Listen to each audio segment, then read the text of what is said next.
Hi, this is the show that answers the questions that expats, nomads, and full-time travelers living across the globe ask themselves every day. These insights and secrets are shared when we interview experts and authors from across the globe. Hi, everybody, and welcome to today's episode of Nomadic Diaries.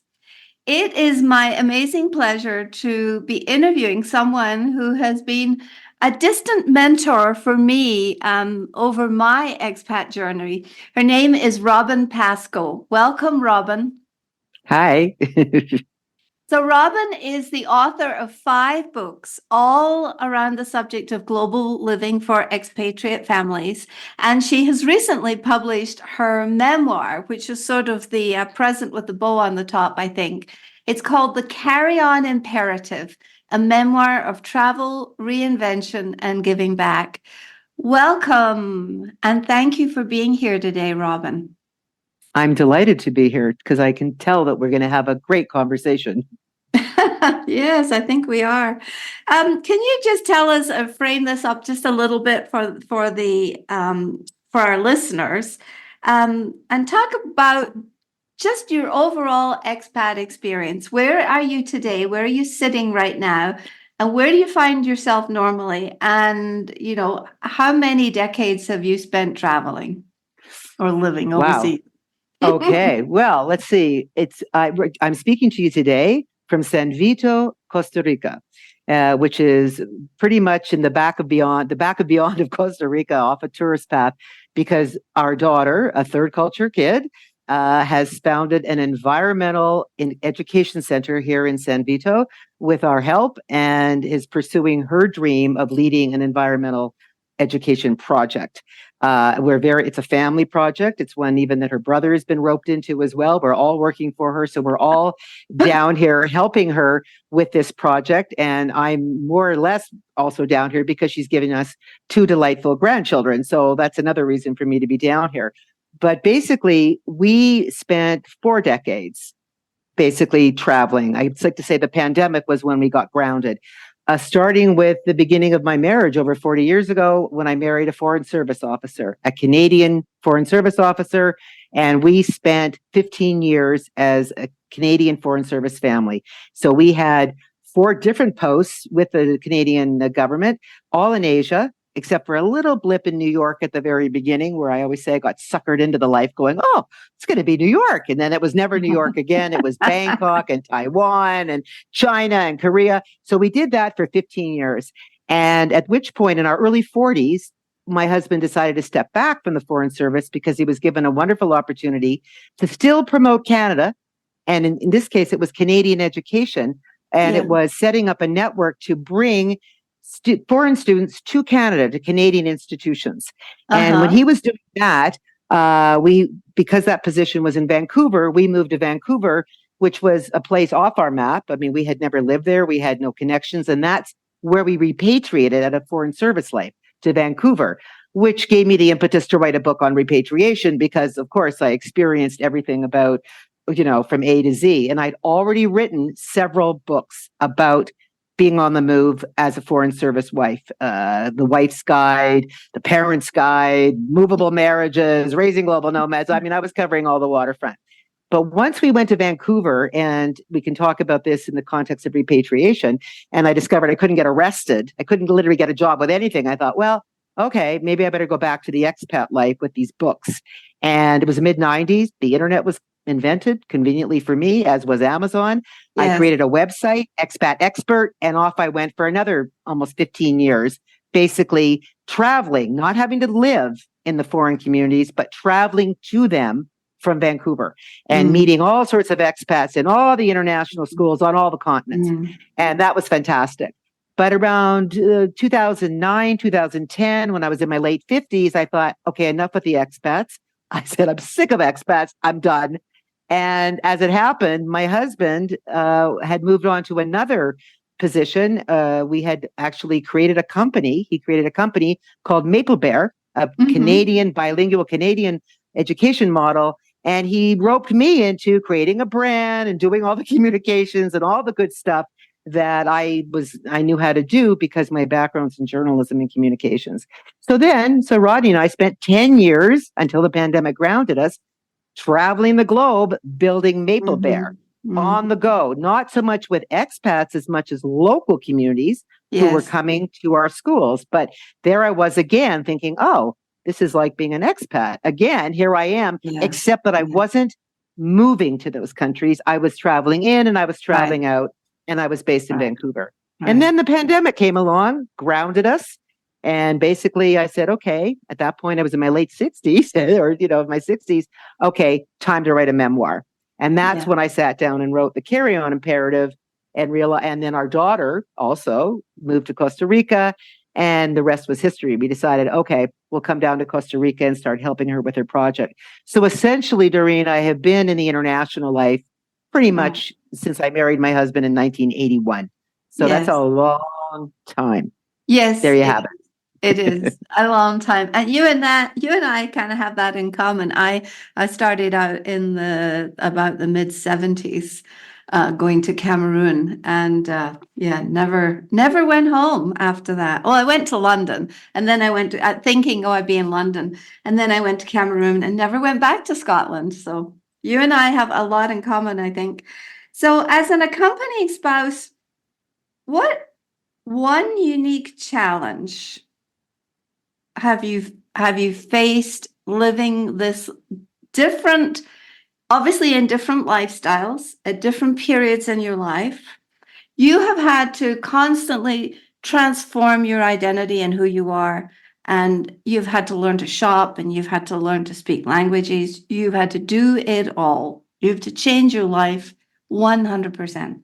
So out of all of that vast experience, what one unique challenge can you share with the audience today that is a constant repetitive? It's like, oh, everywhere you go, this happens. Well, I would have to say, I will go back to the origin story of why I even wrote my very first book, A Wife's Guide. It grew out of a workshop I created for the Department of External Affairs, as it was called then, our Foreign Affairs Department, on moving your career. For me, it was always about my work. I'm a journalist. I'm trained to be a journalist. And the moment I married a Foreign Service officer, I was not allowed to work as a journalist because I was not allowed to get press credentials in any country that we were living in because of the diplomatic passport I traveled under. They needed to have the right to expel me if I wrote something that they didn't like. So from the get-go, it was, what am I going to do with my skill set? What am I going to do with my work? How am I going to pursue my career? And what feeds my soul, which is my work, which is writing, which is reporting, which is, reporting on trends, whatever. So that became the constant challenge right up until today. Because even today, I like to say now I'm the founder's wife. This is my husband. I was the founder's wife of a company. I'm the founder's mother of an environmental project.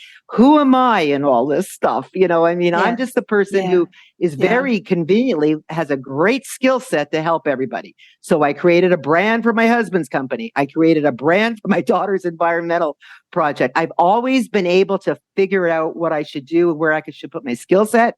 But it was always a challenge for me because our identity is so much fed by what we are doing, by who we are and what we're contributing.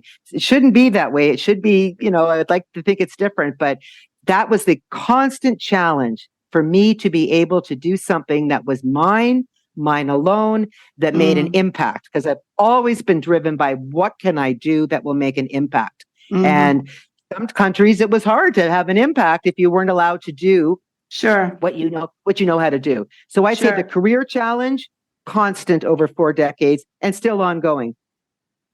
Interesting. So interesting that it still continues.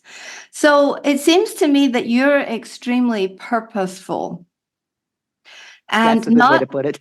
And not everyone has a bead on their purpose like you do, or has that sort of scope and focus that you do. How would you recommend that men and women who are accompanying spouses, but most probably more women even nowadays, how would you recommend that they find and hone in and focus like you do? Well, I'd have to go back to even the reason why I wrote the memoir. I mean, the memoir was finally examining the roots of my purpose-driven life. And that was my mother dying when I was a young girl. When you're, my mother died in her early 40s, suddenly of a brain aneurysm. And, I didn't really know her. I only knew her, what people said about her. And she was very much a role model for, what was volunteering and just being a good person, this sort of thing. And I thought, okay, so my mother's life was cut short. It's my job now to do what she wasn't able to do. I've been given this huge, piece of life now that she never got. And also driving it was, I want to make her proud of me. So, I wanted to always honor what she missed, and what I missed was having that relationship with her. Yeah. So that's where it started.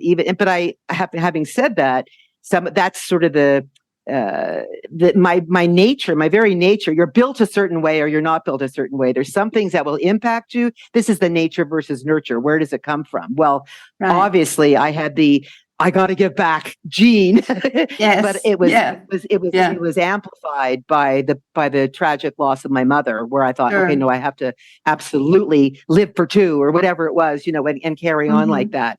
But I think that, and I think I've talked about this a lot, it's very incumbent on wives who are traveling around, or anybody, to know themselves. Yes. In order to be purpose-driven, in order to do anything, you really have to be self-aware, and you have to do the work on finding out, and it can be very simple. What makes you happy? Yes. What makes you up in the morning? You know what I mean? Is it the thought of, today I'm going to go out and save lives as a doctor, or today I'm going to, I'll just give you a good example. I was having lunch with somebody I'd met here, and I said, what gets you up in the morning? What do you do? And she says, well, I'll be driving into San Vito and I'll see a little old lady waiting for the bus, and I'll pull over and think, you shouldn't wait in the sun. I'll pick you up. That's driving her. She wants to be a good person. She wants to do random acts of kindness. We talked about the fact that you don't have to save the planet. You can just save one person. That's a good thing too. The point is that she knows who she is and what she wants to do. So it's self-awareness. You have to basically, with that fundamental question, what gets you up in the morning? And then from there are all the corollaries. Well, okay, what's my skill set? Where can I be of use? Right. Where can I do this? Again, that's if you're purpose-driven. And not everybody is. Some people, and that's fine too. Like I always like to say, I read a lot about retirement, and people said, oh, you should be doing this, you should be doing that. I thought, no. If someone has worked 30 years or 40 years and doesn't want to do anything, that's their choice. Do not start telling people what they should do. You can only tell yourself what you want to do. And you can only do that after being very introspective about what gets you up in the morning. Well, then what's my skill set? You have to do the work. Sometimes you do that with the help of a therapist. And sometimes you do that with the help of your friends. And sometimes you do that just by journaling and something comes out. The point is, you have to know yourself. And that's very, very helpful for setting your trajectory and moving on, I think. Absolutely.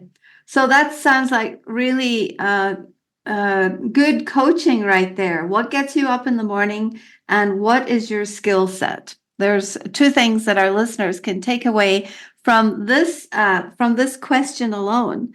So, Robin, tell me, how has this nomadic lifestyle influenced your writing? Do you think it's made? Obviously, you had the creative gene. Obviously, you had the connection gene and the connectivity and the desire and the drive. But has the nomadic lifestyle as a lifestyle influenced your writing and your creative process? Do you feel like it's expanded it? Tell me more. Absolutely. Oh, when I used to teach writing to expats, when I was out as the expat expert, I said, this is before social media and content creation. I said, you have so much content. Because I have been a content-driven person from the get-go.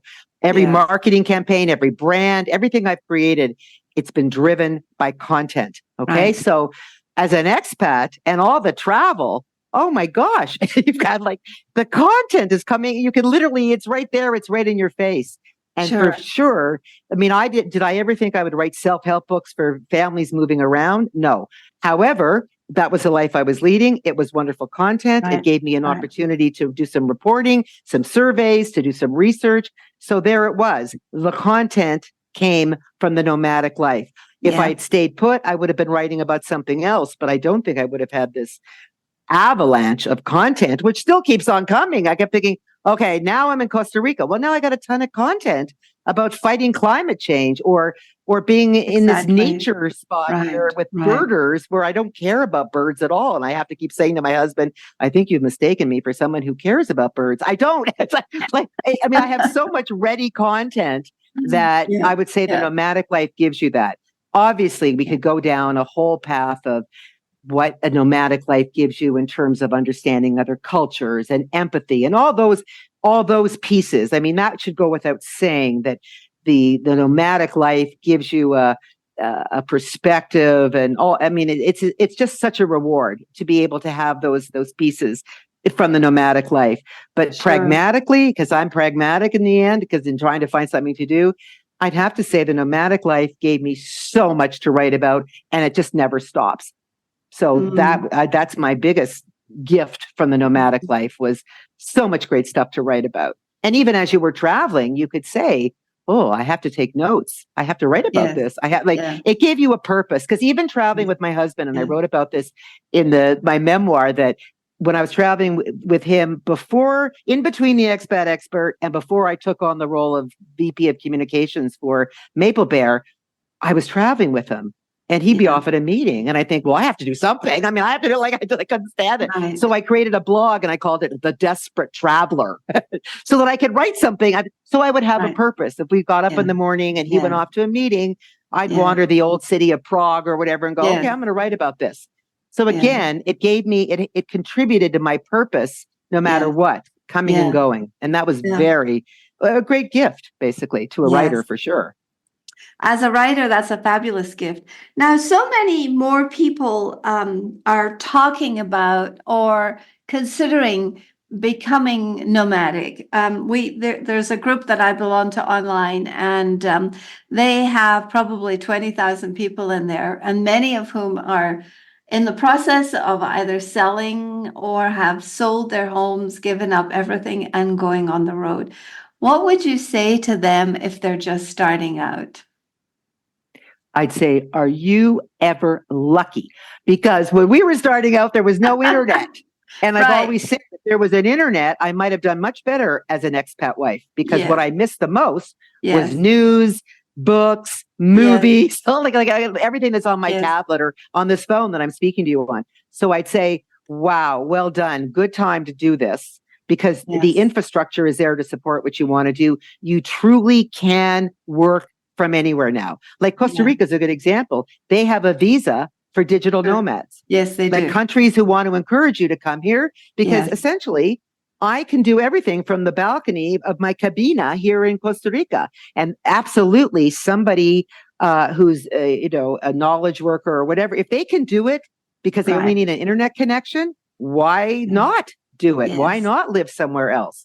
Again, circumstances are different. It depends on the country, depends on your resources. Can you make a living, et cetera, et cetera. But I'd say the best thing, somebody just starting out, lucky you. And basically, I would say you have to really take advantage of the fact that you have the ability to do this. And why not? And don't even stay in just one place. Try one place for a few years. Doesn't work out, go to another place. Exactly. Like, that's another thing. Nothing is forever anymore. The only thing that is forever, as I always tell people, is the internet, which is written in ink, not pencil. Whatever you put on the internet, it stays forever. However, the ability to move around now and switch your locations is as easy as changing the what's it called? The VPN on your tablet, to say, this is where I am now. Now this is where I am, right? It's so easy. So I'd say to somebody just starting out, lucky you, and don't waste a minute of it. Take advantage of it. How marvelous. basically. Absolutely. Yeah, that's great. That's terrific. So now you have been in this life cycle where you were a young family and then you had children. Were you traveling with your children? Were you living overseas with children? Oh yeah. Tell me about their TCK-ness and like how old were they and where were you? Were you in multiple countries or were you stationary in one? Well, we started out newlyweds in New York Yeah. for the General Assembly, essentially, just the two of us. And then we got posted to Bangkok, and I write about the fact that I got pregnant 6 weeks after we moved there. It was like, oh, okay, this is what culture shock and pregnancy feel like together. Yes. So our daughter was Yes. born in Bangkok. She is our overseas born child. Uh-huh. Because when we went, she spent her first 2 years in Bangkok, but then being in the Foreign Service, you get posted back to Ottawa in Yes. between. So over the Sure. 15-year period, we were in Bangkok where our daughter was born, but then we Uh-huh. went back to Ottawa where our son was born. Because I Uh-huh. said, I'm only having one overseas. I'm going to have a second one in a Canadian hospital. But I'm laughing that honestly, the Bangkok hospital was nicer than the Canadian hospital. However, we went back overseas when our little guy was 2, which is not a great age to move anyone. But so we did have the experience of then moving around back and forth between Canada until our daughter, the firstborn, was 13 and our son was 9. And we were living in Seoul. And that's when their father decided to leave the Foreign Service because, as many expat families know, sometimes you want to get your kids home for high school. And it was going to be high school for our daughter, who had loved expat life and loved moving around. She is our true third culture kid. Where our son resisted. It wasn't his personality. So it basically, we had to go home in the sense that by the time he was 9, he'd lived in 4 places and he'd lived with a crazy mother because I was a writer. I thought, okay, we have to go home, which we did. We went to Vancouver, but Vancouver wasn't home. We had never lived there before. Sure. So there was a whole new Yeah. way of, settling them in. But Sure. from Vancouver, our TCK daughter absolutely knew, no, she was not going to be staying in one place. She was I always said, I think I wrote it in one of my books. She was the environmentalist, but our son was the tree hugger. He was the one who was going to come home and never move again. And he hasn't. He lives in Vancouver. That was it. He shouldn't have moved around. But our daughter, she absolutely wanted, like so many third culture kids, wanted to save the world. And interestingly, her ending up in Costa Rica is also part of the third culture kid story because she grew up in Asia, born in Bangkok, traveled in Asia, but we never were in Central America. Yeah. So this was something she could own. This was something that she could carve out for herself. Right. This was something new. She started learning Spanish at in her very young, and that was it. She went to Cornell. She had all sorts of ideas. She came to Central America, and she could own this because this wasn't part of her growing up expat experience. But like so many third culture kids, she absolutely felt the need to save the planet, to do all these things. She wanted to because I write about it in my memoir. The first environmental group we started were the environmental brownies when she was 9 in Beijing at the International School of Beijing. So she had this global sensibility. And even now, one of the big pieces of Finca Cantros, our environmental project, is scaling it up to the world.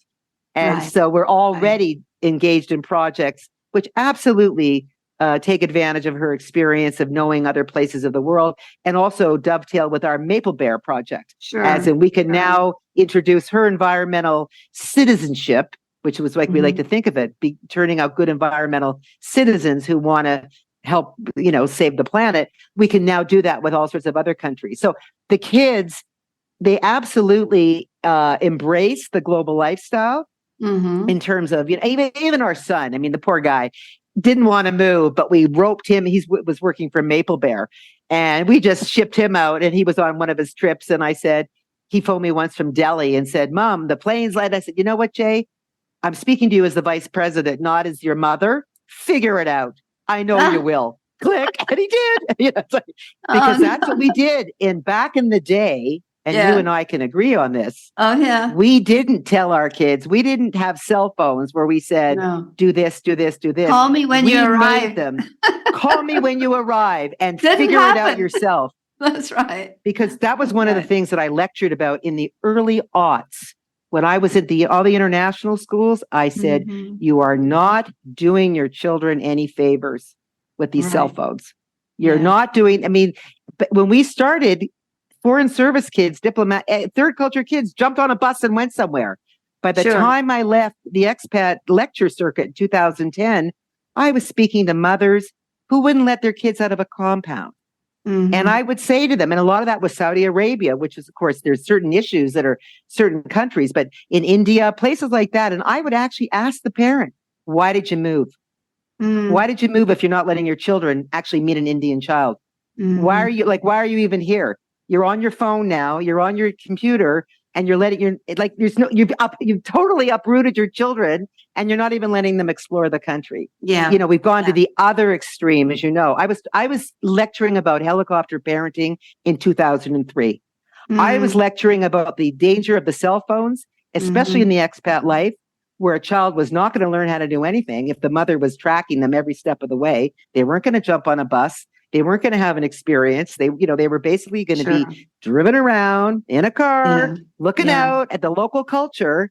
And that wasn't going to be good. So the expat parenting challenges have changed so profoundly in the last 20 years. And a lot of that is the technology has been good and bad. And I'd say right now, I tend to lean towards bad when it comes to children, because I don't think they're not having the expat experience that they might have if everybody would just calm down and let them get out there and do a few things and not have the cellular umbilical cord, as I used to call it. Yeah. But hey, this is where I sound like an old codger of 70 going, oh, back in the day, we didn't have the phone. However, I do think that the kids learned a lot more about the local cultures before they had the ability to put a phone up and distance themselves. But again, different times. I mean, there's no, as we like to say, no right or wrong, only different. So and so I think there it is. I think I have a comment on that, and that is I was listening to someone the other day who was saying this is the most exciting time to be alive on the planet, because we have 5 generations, and 5 generations that are functioning, and many of them still in the workforce. Or starting in the workforce, from really young people to now.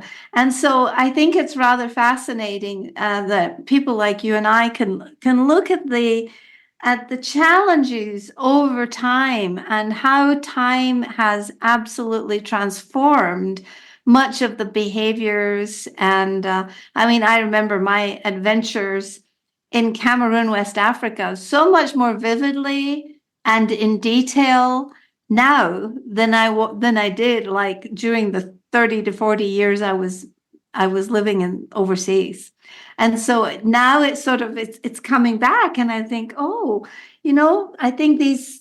think it would behoove all of us to actually step back and balance is my word for the year, and be balanced about how do we take the experience and articulate it into a way that is recognizable for the other generations, so that they can. I invite people to make the mistakes. The mistakes are huge. The mistakes are the best thing about life. Sometimes that's where you learn. But in fact, we joked about this a lot back in the day when I was writing my books, that kids don't remember when the move went smoothly. They remember the time we lost our dog in the Seoul airport. They don't remember the good times. They only remember, like I always say, my daughter remembers the one time I wasn't home when she came off the school bus in Beijing. And I said, I'm sorry, Lil, I was working at an orphanage for disabled children. I wasn't home that day. But she remembered that one day. They remember things that went wrong. And, again, when you say they should do it this way, do it that way, it's nice that we have this overview, Doreen. And I think that's what I really enjoy now. You can see, and as you know, there's nothing new under the sun. Everything comes back in a different form. But right now, I just, if you're going to uproot a family, you absolutely want them to get the most out of it. So if you're putting these impediments in there, to having that full experience. Understandably, in some countries, you were not allowed to mix. In China, Beijing, in those days, we were in compounds. That was the rule. I get that. Right. But within that, as a family, you should travel. I mean, we met families, and I'm sure you did too. Oh, they were saving their money. They weren't traveling. I said, well, what the heck are you here for? Yes, Like, what? yes. Like, really? Like, you're going to save? I mean, it's a noble gesture to save money, but really, you're not going to explore the country? Or they didn't explore the country they were living in. They go back to the States, or Canada, or Europe. It's like, yes, you have to go home. You have to connect, but make a trip in the country as well. Yeah. But, again, everybody, different strokes for different folks, but you want to maximize the experience. Yes. But now I think the conversation is actually changing to, and we've interviewed quite a few people on this, is how to be more culturally competent. And that's one of the ways you do it. You get curious and you brush up on your curiosity. I think people like us were naturally curious and we started off with that. But I think with the internet, maybe it has dampened curiosity a bit. And perhaps you can Google it. Exactly. And you can put on AI glasses and pretend you're having the experience while you're sitting at your dining room table. It's not an authentic experience. So I agree with you. I completely agree with you. And I think failure is a wonderful, and screwing up was a wonderful experience. And I can't say that I always learned. I mean, so I would like to ask you, how did the idea of creating this charitable foundation come about in your third chapter? So I would consider you, us third chapter people. And now each of us has this new inspiring idea that we're bringing about to the planet. Mine is the Nomadic Diaries idea, and yours is your foundation. Can you tell us? Obviously, it sounded like the genesis came from your daughter. How did you as a family embrace this and get on board in your third chapter? Actually, I have to say, I'm in my fourth chapter. Because I was a journalist. I married in my late 20s. I'd been a journalist for the CBC. I had a, quite a career as a journalist, a TV broadcaster, all that stuff. Then I was a diplomatic spouse and started writing books. Number two. The expat expert. Then when I stepped back from that, I became a brand expert and the vice president of communications and social impact for what is now the largest bilingual education brand in the entire world. Wow. That we started from my son's old bedroom. And would still be there if we hadn't sold a big percentage of it. So now in this fourth chapter of my life, we're doing this. It grows out of the third chapter because Maple Bear, as I said, are Canadian bilingual schools that are now in 40 countries. I mean, it's really I call it the wildly successful company Canadian thing that no one knows about, which is the subject of my next book. It's like, oh, okay, seriously, what? We don't even know about this. It was such a huge success that we made a lot of money unexpectedly. Like we always say, I mean, I could have a book that's called The Unexpected, Wealthy People. Yes. Both of us were driven to philanthropy. We were always giving back. It was even as a part of the Expat Expert. People didn't know it when I sold books at the back of the room, Mike Talks. I gave a ton of money to the local organization that was hosting me. I didn't make a big deal of it because that was my ethos. It was like, do something, don't say anything about it, which happened again with Maple Bear because we didn't tell anybody that we'd done this, had this successful company. We were living in the same house. We were doing it from the bedroom. We were driving old cars. No one had a clue. However, our daughter, who was very keen to be an environmental educator and did her PhD at Cornell in environmental education, she was already in Central America delivering a program that she had translated into Spanish for them called Bird Sleuth, which is an urban program in North America, which was teaching kids to look after their local environment by protecting birds. That was how they used birds as a tool for environmental education. Lily delivered this all over Central America and decided, I must live in Central America to do this. Okay, this was 2015, 16. and she was looking for properties. We ended up going to Nicaragua first and looking at properties. She was doing her PhD dissertation research in Guatemala, and we were, oh, well, this kind of looks cool. But she had come to this particular town in Costa Rica around 2012 to deliver her program, fell in love with it. And when she came back around 2018, she was introduced to this property, which is called Finca Cantaros, which was a huge botanical garden that had been totally restored from pasture land. Oh, wow. 30 years earlier, there wasn't a tree on it. It was pasture land. Now you can't even believe how what it looks like. So Lily, that's it. That's the property. We were in the position to say, we can help you. We will buy the property and we will buy the adjacent property because that's got pasture land that you can now turn into a new forest and use as a tool. So when she did that, we said, well, of course, this is this is what you want to do. But this was just before the pandemic. So basically she was going to do her Cornell work from this Finca Cantaros. But during the pandemic, it became obvious, nope, she was grounded. She couldn't deliver her projects anymore, her program in Central America. She'll start an environmental association focusing on environmental education. And that came out during the pandemic when she also met the love of her life and produced a grandchild. We said the pandemic was very good to us. And basically, she said, well, Mom and Dad and Jay, to her brother, this is a family project. And we said, no, it's your project. We'll support you, but it's your project. Yes. She said, no, I want everybody involved. Well, P.S., that's what happened. We all got sucked in. I immediately started making videos because that's what I did and created the brand and got the website done. I was the communications person. My husband, absolutely everything from soup to nuts because we had, experience with education, clearly. Sure. And our son, he's the financial guy. He got sucked in. Yes. So as a family project, and now she has a partner who was a top birding guide in Costa Rica, a biologist. He's engaged. Even our little granddaughter, who's 2 years old, walks every day at 5 a.m. the length and breadth of Finca Cantaros because that's what, and her little brother will do that eventually too. It is not just an environmental education center. It is a piece of this community now. And in the meantime, we have been fortunate enough to buy up other parcels of land to create corridors so that all of this can be we call it forest restoration. And Lily's very much involved in tree growing, not tree planting, tree growing, because it's not enough to just put a tree in the ground. You have to grow it. And she engaged the local school children here. Yeah.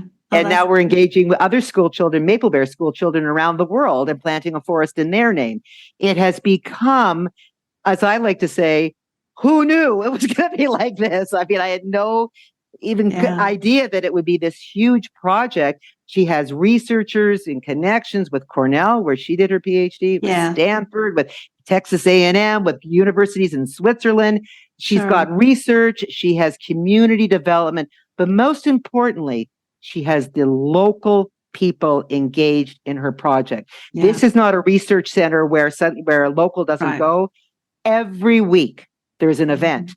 There's bird walk. She has a women's program where they work together. She has children's programs. Yeah. It's awesome. We're watching it, and my husband and I are doing whatever we can to support it, not just financially, but to help her. With her critical thinking, get her charitable status. And that's why when I published my memoir, I said it will be memoir for a cause. You buy this book, it goes right into the coffers of Finca Cantaros Environmental Association. So it all is of a piece, Doreen, as you can see. It's all connected. One thing built from another. Everything is grist for the mill and for the next season of life. So that's a beautiful way to discover it. And we will be happy to put all the details and where people can contribute on the website and in the show notes at the end of this. So where shall we tie this up? I know we have to have you back. There are so many more things to talk about. It's like, which thread shall we pull here? What advice would you offer to people? This is a final question before we ask for some inspirational or advice for people considering just jumping on the international or the global mobility scene. But what I'd like to know first is when people are considering creating their own next chapter, like you got invited into this process. You were not just sucked, but invited and included. Um, Sometimes people don't have those kind of breadcrumbs to follow. Sometimes they're isolated and wondering what it's like. What would you say to them about going overseas? My experience has been there's always a community who will include you. I've never fallen off the planet without a community. So, what would you say to people who are considering going on what is to them a big, scary journey? What would you say about communities overseas and how they function?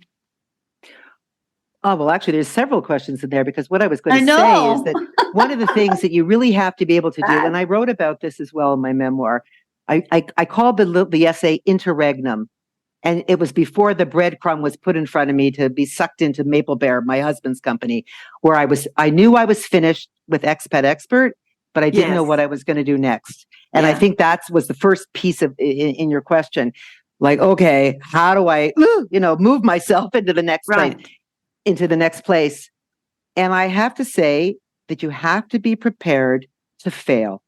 Yes. You have to be prepared. And I wrote about this and everybody said, oh, you're so self-deprecating and all that stuff. I said, no, I flopped at this. I tried this and flopped. I tried this and flopped. I tried this and flopped. So that people know it wasn't just, oh, well, her husband asked her to work for him, so there she went. No. Before that, I tried a video series that 3 people watched. I tried a blog that only my family read. I tried what was the third? Oh, I tried a blogella that nobody read. I tried and failed. Mm-hmm. And that was the key because it kept me moving. Yes, I would go back. That was why I called it carry on. It's like, okay. Yeah, that you're feeling totally demoralized. Even now, I can say, having written a memoir and going, oh, well, how can I sell this book if I'm not out traveling? Oh my God, what am I going to do? I got into a corner in the fetal position going, oh my God, what a mess I've made of this. I published this book and no one's reading it. What do I need to do? Take my thumb out of my mouth sort of thing. And then I realized I got to write another book. Well, people would say, what? You're ready to? Yep. Because I got it. If I fail at selling the first book, I'm going to write a second book to sell the first one. I'm going to keep going on. Exactly. Failure, Because, it generates. It generates it. But if someone was just starting out, I'd say that too. Remember, it's not for everybody. So, but you won't know it's not for you if you don't try it. So if you decide to go, like I would absolutely say, do not sell up first. It's like anything. We used to say, don't buy a piano, rent a piano, put your child in front of it. And if they play, then you buy the piano. Take baby steps. Yes. Baby steps. So if you're thinking of moving overseas, before you sell up everything and go, oh my God, this is it, try it out. Put everything in storage. Right. So you have an out. Because if it works out, you'll take everything out of storage. If it doesn't work out, and that's okay. Not everything works out.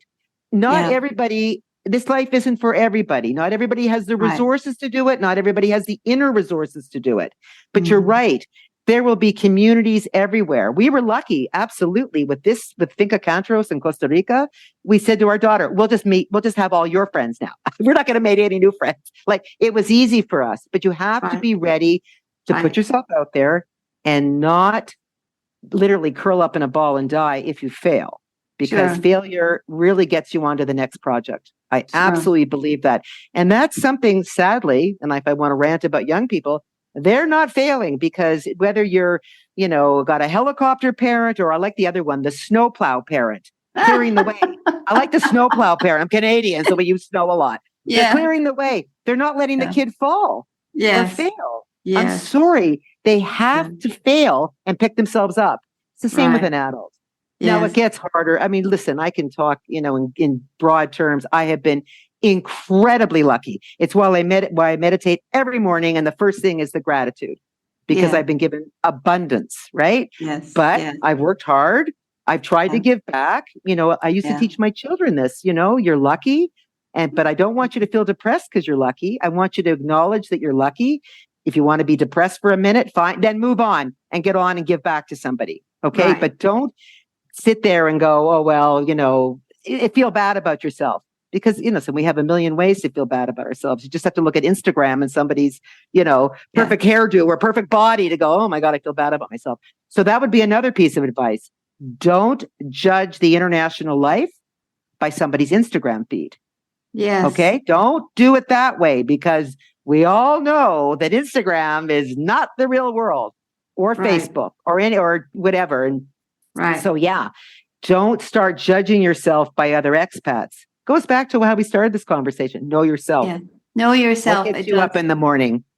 Sure. What will get you, and how will you feel if you fail, and what will you do, et cetera, et cetera. But you know what? It's okay to not have a perfect Instagram life. But if you know what you want and you go after it, then you've tried. Because that's, if I can just say this, somebody said to me about my memoir, she said, we can't take away the accomplishment, Robin. You did it. You wrote it. You published it. You'd love to sell copies of it, but you know what? You can't take away the accomplishment, because everybody's writing a memoir. You did it. Because I'm sure you got this, Doreen, when you were writing books, especially your book about Saudi Arabia. Everybody said, I could have written your book. And when I wrote my first expat book, everyone said, I could have written your book. And I'd say, oh, really? I'm so glad you see yourself in it. You don't mean you could have actually gone into a dark hole every day and written it, right? Like, you know what I mean? I would try to distinguish that. Yeah. So you have to focus on what you've accomplished. So baby steps. A new person, if you move somewhere, you say, oh, okay, I've got this far. You have to sort of pat yourself on the back as much as possible, so you keep going. So I would say, these are great affirmative wisdoms from the amazing Robin Pascoe, who has given us and taken us on a journey through her 4 chapters of life. And her expat career, then, first of all, her journalist career, and then her expatriate career, and then building this educational system throughout the globe, and finally now living in Costa Rica and starting off on another new journey with so much energy, with so much passion. And we are so grateful that you spent time with us today and packed so much into this interview. Robin, thank you for coming, and we would love to have you back sometime. Well, thank you for having me today. And it's always interesting to chat about this and find that other people also have had similar experiences, because, we're not alone. That's the point, finding commonalities between us. That's what we need to do. Exactly. Excellent finish. Thank you very much. And listeners, if you would like to click on the button at the bottom of the screen to write a review or share your commentary about Nomadic Diaries, we would really be very appreciative, and we look forward to seeing you and the next episode. So it's ma salama, sayonara, and for now, hasta luego.